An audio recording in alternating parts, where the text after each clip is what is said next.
Look, I would probably love to see what a woolly mammoth actually look like.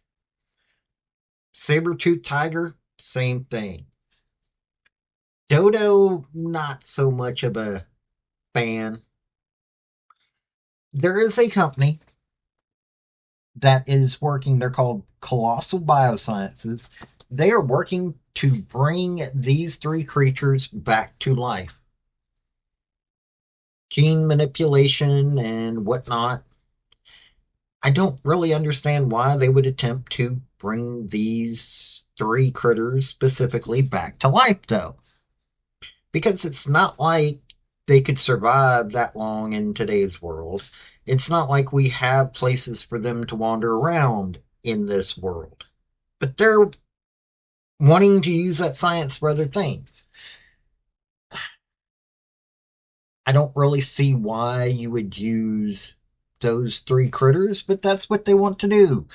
They're called Colossal Biosciences is called a de-extinction startup. And so let's get into what I found about them. Howdy, y'all. This is Paul, the Redneck Thinker. What we have here is a channel to communicate. I want you folks to be thinking by the time you leave my videos. Why? Because I'm tired of people talking via what other people tell them to think. So, watch my video and enjoy the chance to think for yourself. This is going to be in the Substack link down below. And this is via Sherwood News. Woolier heads prevail. Turns out making people believe in the magic of Jurassic Park is pretty lucrative. De-extinction startup Colossal Biosciences, which aims to revive the woolly mammoth, the dodo, and the Tasmanian tiger, said yesterday that it had raised $200 million at a 10.2 billion valuation, 6 times what it was worth 2 years ago. The company uses gene editing tech, including CRISPR, to try to produce relatives of long-lost organisms. Goals. Colossal said it's on track to produce a woolly mammoth calf, well, a gene-edited Asian elephant relative, by 2028. Investors include the CIA's investment arm, In-Q-Tel, and Paris Hilton. There's three groups I didn't think I would ever. CIA, Paris Hilton, and In-Q-Tel. Okay. Beyond dodos, Colossal's de-extinction efforts have led to advancement like an elephant vaccine and cellular work that could genetically improve threatened animals' resistance to toxins. One mammoth step from humankind, Colossal isn't alone in the high hopes for gene editing's potential applications. CRISPR and similar tools are being used for everything from agriculture, making sweeter tomatoes, to medicine, fighting antibiotic resistance. In 2023, the FDA approved Casgevy, the first CRISPR-based gene therapy for sickle cell disease, and patients began receiving it last year.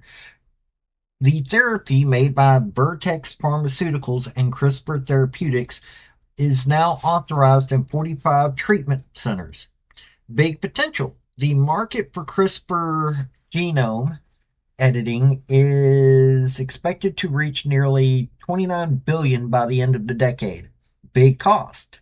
Vertex last reported 2 million in quarterly revenue from its first patient for Casgevy, which reflects the massive cost of the therapy in the US. The implications are colossal. Gene editing could one day cure hereditary diseases like sickle cell and cystic fibrosis and eventually eradicate them from the human gene pool. But the tech has raised ethical concerns, from worries of designer babies to illegal experiments on humans. Okay. Now, how often did you think that you would ever hear Paris Hilton and CIA used in the same sentence? I never did. But some of this sounds like some amazing processes if it was to work. maybe it's the sci-fi nerd in me going, why? There was something called the eugenics war in Star Trek. That was a bad thing. They were gene editing folks and it started a war because they thought they were better. And yeah, that was a bad thing. And I've seen two or three of the Jurassic Parks. I don't think I've seen the newest couple of ones with Chris Pratt. And I don't think I saw all the ones from before, but that didn't come across as a good thing either. I don't know. I mean, yes, we need some fixes. We have damaged our own selves over the years, uh, in many different ways, but I don't know. I'm going to leave this up to you because maybe I'm just watching a little too much science fiction, but this sounds like some weird stuff, folks. Or not weird. I mean, it's quite believable, but it just sounds like things could go badly. But what do you think? This has been Paul, the Redneck Thinker. Y'all have a good day now. Bye. Folks, I just want to say thank you for listening. I want to thank you for taking your time. I want to hear what your comments are about what you think on this topic, because your comments are what's important, not necessarily mine. I don't care if you're Republican. I don't care if you're conservative. I don't care if you're liberal. I don't care if you're Democrat. I want to hear your opinion on these topics. I want to thank you yet again for listening to my video. Like, subscribe, and all that other hoopla. This has been Paul, the Redneck Thinker. Y'all have a good day now. Bye.